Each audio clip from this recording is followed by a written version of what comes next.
5% of the salary for each employee to purchase the CAM Health Assistance Card for vulnerable people are some of the new features included in the draft general state budget. This was announced by the Minister of Finance during the presentation of the draft law establishing the general budget of the Republic of Burundi of 2025-2026.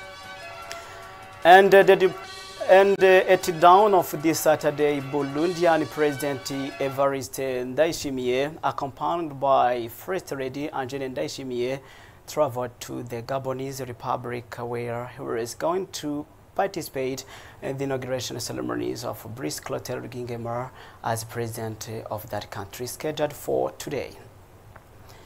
Still being there on that news, Evariste Ndayishimiye arrived in Libreville, the Gabonese capital, at 9 a.m.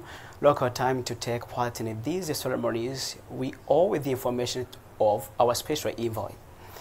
Now let us go in detail of that news. The increase in the price of travel documents and the contribution of 0.5% of the salary for certain employees to purchase the CAM Health Assistance Card for vulnerable people are some of the new features included in the draft general state budget. This was announced by the Minister of Finance during the presentation of the draft law establishing the general budget of the Republic of Burundi for the 2025-2026 year this Tuesday. Marius Muhigwe.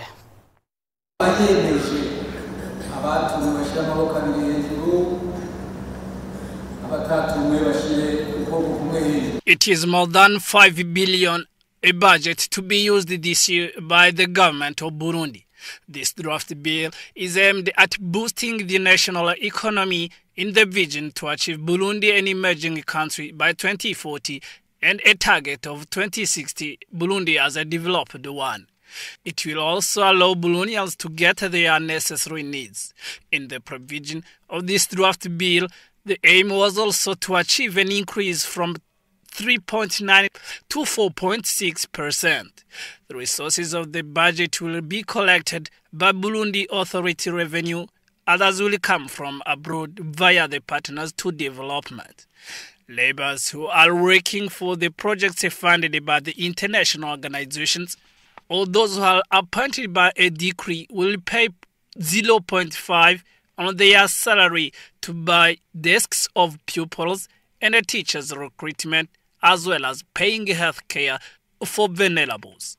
MPs have requested why the government has increased the travel fees and other bar taxes. Minister Nestor Ntahontuye reported that those who seek for those documents are not poor, but have to contribute in the development of the country. After analysis and amendments, this draft bill was approved unanimously at 100%. Future members of the CNDD-FDD party governing body must be aware that representing the population is a challenge that must be overcome to enable the entire population to take off at the same time and achieve sustainable development. This emerged from a meeting held in Gitega this Friday by CNDD-FDD Party Secretary General Révérier Ndikurio with the party's administrators to analyze and evaluate the implementation of the decision taken at the 2024 General Assembly. Evariste Nguema has more.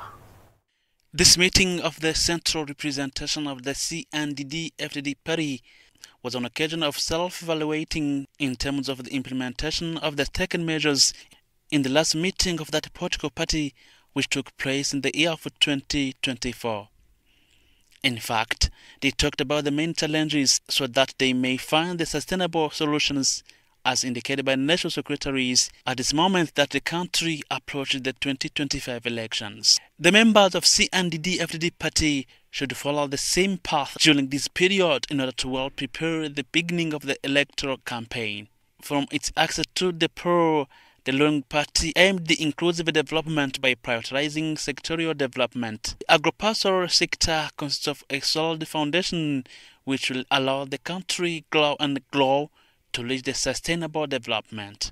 The CND-FDD currently prioritizes the promotion of coffee and avocado, the potential plants in entering hard currency in the country, as indicated by the provincial secretaries in the CND-FDD party. The achievement in the sector of education, family development and households, the way to renew the image of the nation on international scale, were also analyzed during that meeting. Some of the ministers responded to this appointment and they got an occasion to express themselves the way they have to work by collaborating with some organs of the CND-FDD party in order to combat the poverty of citizens. The General Secretary of the CND-FDD party, Reverend Ndikurio, declared those who will learn in office that to represent the population is not an easy task, given that the CND-FDD party wishes the superior interests for the nation comparing to one of the individuals. He said that all of that is a fight that CND-FDD party in which has to engage.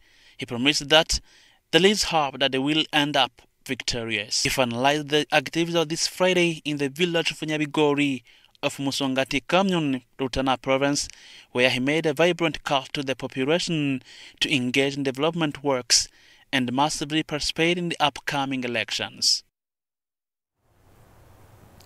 The National School of Administration, a 9 French acronym, awarded certificates on Friday to executives from various ministries who completed English language capacity building training.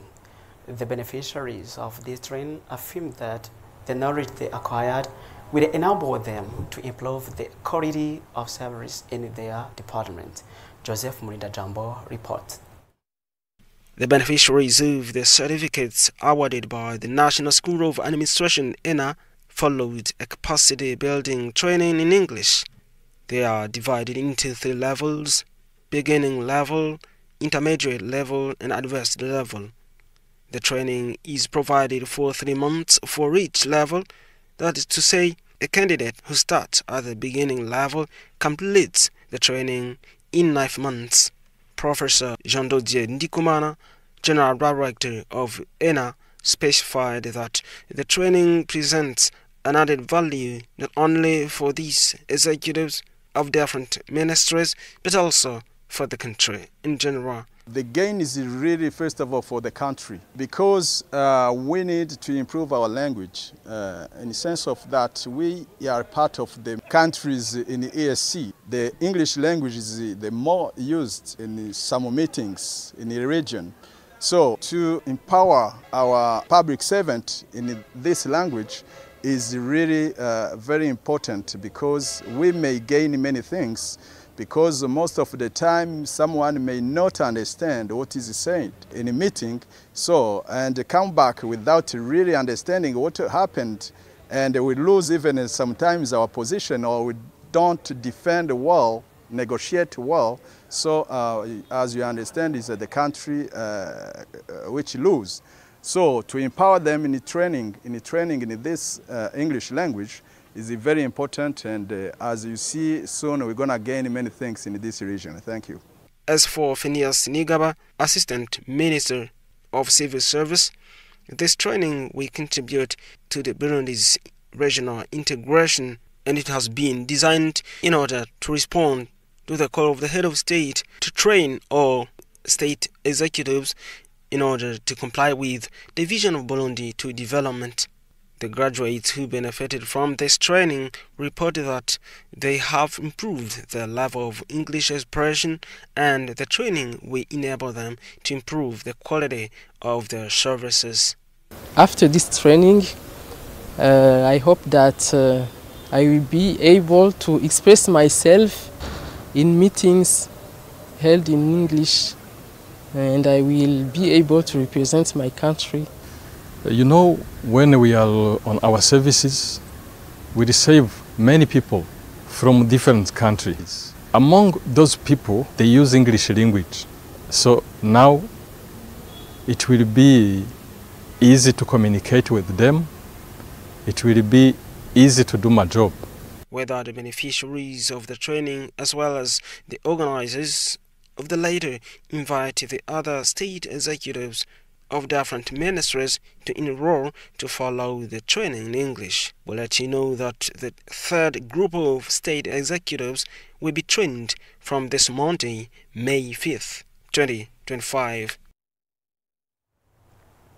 Construction work on water reservoir by the Burundian Agency for Hydraulics and Rural Sanitation on the Vurwe-Gitaza water supply line, a network extending 32 kilometers in Bujumbura province, is progressing well. However, Gaeta Mahishi, project manager, points out that the Gitaza Muhuta road, which is in poor condition, is hampering this work. Everest Nyonguru has more. It is on this village of Muhuta Commune in the Bujumbura province where a huge project of providing access to clean water is underway. A National Institute of Clean Water Supply, AMER in French acronym, is building water tank on supply line of Mufugwe, Gitaza. This line consists of 32 kilometers. Malashiga Heta, responsible of this project, indicates that the activities are going well, though they face major challenges. He specifically highlights the Muhuta-Gitaza road, which is in poor conditions, which made it impassable. According to this technician from Ahmel, the situation hardens the transportation of construction materials and causes the delay in water supplying for the inhabitants. Nevertheless, the local residents express a profound satisfaction. These inhabitants appreciate the Ahmel initiative, underscoring the positive impact in carrying out their daily basis activities. The citizens found on the site affirm that they used to make long distances while fetching water in different water sources. These Muhuta beneficiaries are committed to sustain this project by participating actively in looking after the installation, noting the vital importance of this water supply for their community. Knowing to which extent the community was in need of the clean water supply, given that this project will serve 6 villages of Muhuta zones and the other one of Gitaza zone, the communal administration encourages Ahmel to redouble its efforts in order to extend and increase the number of beneficiaries, specifically in Gitaza zone. With much hope of the swift improvement in material access and the conclusion of works, the residents of Gitaza can't wait to see water available in the households. Thank you, dear viewers, for your attention. This is the end of one news edition. Keep watching us. Bye-bye.